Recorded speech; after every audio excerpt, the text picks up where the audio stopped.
अस्सलाम वालेकुम। अॼु असां हैप्पी टीचर्स डे 5 अक्टूबर 2025 ते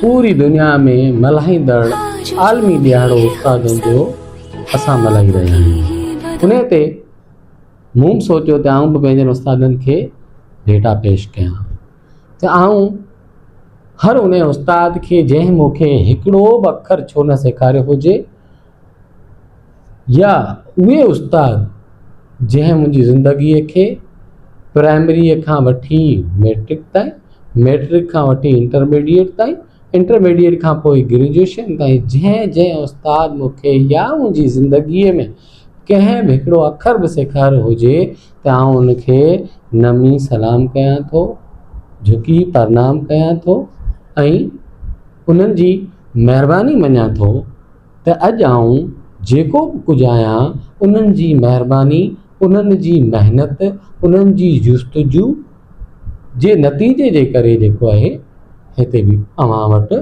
साम्हूं पेश अची रहियो आहियां। यकीनन असांजे उस्तादनि जूं तमामु घणियूं महिनतूं आहिनि जंहिं हिकु ॾींहुं वांगुरु पाण खे साड़ियो आहे, पर असां जहिड़नि शागिर्दनि खे रोशन करे छॾियो आहे, असांजे मुस्तक़बिल खे रोशन कयो आहे। यकीनन उहे उस्ताद असांजा सलामीअ जे लाइक़ु आहिनि ऐं असां उन्हनि खे वरी हिकु भेरे सलाम पेश कयूं था। असांजा उस्ताद ज़िंदाबाद, असांजा उस्ताद उन्हनि जूं महिरबानियूं, धन्यवाद।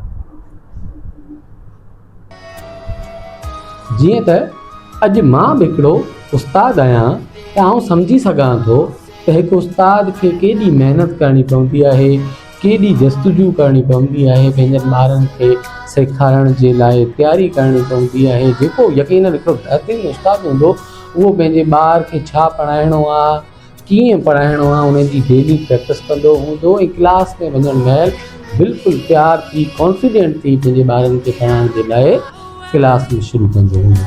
अहिड़े हिसाब सां मां उस्ताद हुअण जे नाते पंहिंजनि शागिर्दनि खे कुझु गुज़ारिश कयां थो त महिरबानी करे पंहिंजी पढ़ाईअ ते ध्यानु ॾियो।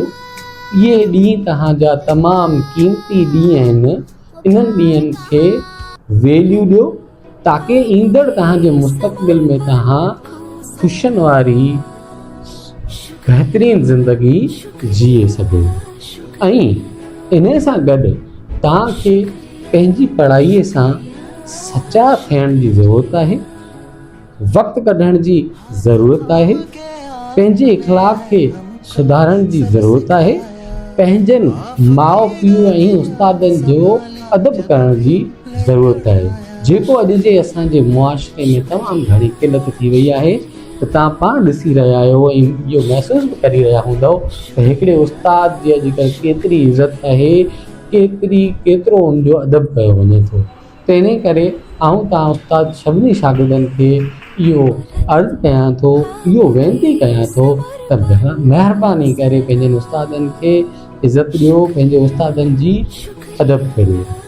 मिसाल तौरु को शागिर्द जेको आहे पंहिंजे उस्ताद जे दड़के ते नाराज़ थिए थो या पंहिंजे उस्ताद जी तौहीन करे थो त ॿ उस्ताद मूंखे दड़का ॾियो, त आउं सिर्फ़ु एतिरो ई चवंदुसि त अगरि लोहार लोह खे जेकर कुटे न हा त छा उहो औज़ार थिए हा, या ॿनी खे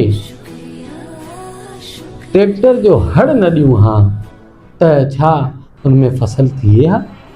छा सोनारो अगरि सोन खे हथोड़ीअ सां कुटे न हा, हुनखे बाहि न ॾिए हा त छा उहे क़ीमती ज़ेवर थी सघनि हा। अहिड़े ई हिसाब सां कुझु थोरियूं घणियूं उस्तादनि जूं बि इहे जेके सख़्तियूं आहिनि, इहो तव्हांखे ई सुधारण जे लाइ उहे कंदा आहिनि। उहे कॾहिं बि इहे कोन चाहींदा आहिनि त उहे तव्हांजा दुश्मन थियनि या तव्हांजी नज़र में उहे ख़राबु थियनि, उहे कॾहिं बि इहे कोन चाहींदा आहिनि, पर उहे इहे चाहींदा आहिनि त अॼु असां तव्हांखे पढ़ाई रहिया आहियूं, यकीनन मुस्तक़बिल में तव्हांखे इन्हनि जो ज़रूरु अहसासु थींदो त इहे शयूं उस्तादनि जूं सख़्तियूं, उस्तादनि जा कानून, रूल्स रेगुलेशन केॾा क़ीमती हुआ जंहिंजे करे अॼु असां कंहिं मंज़िल ते आहियूं। त प्यारा ॿारो, महिरबानी करे मुंहिंजो अर्ज़ु इहो ई आहे त उस्तादनि जा जेके दड़का आहिनि उन्हनि खे अवार्ड सम्झी, रिवार्ड सम्झी वसूल कयो ऐं उनखे सांडे रखो ऐं उहे ईअं अव्हांखे छो था चवनि उन्हनि जे बारे में सोचियो ऐं उनजो सॉल्यूशन। ऐं उन सां गॾु कुझु वालिदीन खे बि इहो अर्ज़ु करणु चाहियां थो त महिरबानी करे पंहिंजनि ॿारनि खे वक़्तु ॾियो। वक़्तु ॾियण सां गॾु अॼु उहे स्कूल में छा पढ़ी रहिया आहिनि त छा पढ़ी आया आहिनि उन जो चेक एंड बैलेंस ज़रूरु रखो। ऐं तव्हांखे ॿुधाईंदो हलां त जेका शुरूआती उमिरि आहे, पहिरें क्लास खां 8वीं क्लास ताईं जी जेका उमिरि आहे, उन उमिरि में अगरि पंहिंजे ॿार खे असां थोरो ध्यानु ॾींदासीं, उन जो चेक एंड बैलेंस रखंदासीं त यकीनन तव्हांजो ॿारु को न को ज़रूरु मंज़िल माणींदो। ऐं उन खां पोइ तव्हां पाण ख़ुशी महसूसु कंदव त असां पंहिंजे औलाद खे वक़्तु ॾिनो आहे ऐं वक़्तु ॾियणु असांखे वक़्तु वॾो हिकिड़ो इनाम ॾिनो आहे। त प्यारा वालिदीनो, महिरबानी करे पंहिंजनि ॿारनि खे जेके आहिनि टाइम ॾियो, चेक एंड बैलेंस रखो। अगरि पहिरें खां वठी 8 ताईं तव्हां रखंदव त उहो कॾहिं बि रस्ते खां कोन भटकंदव। जेकर तव्हां टाइम न ॾिनो या तव्हां ध्यानु न रखियो, तव्हां उन्हनि जूं ॻाल्हियूं न ॿुधियूं त उहे ज़रूरु मुआशिरे सां गॾु ॻंढिजी वेंदा।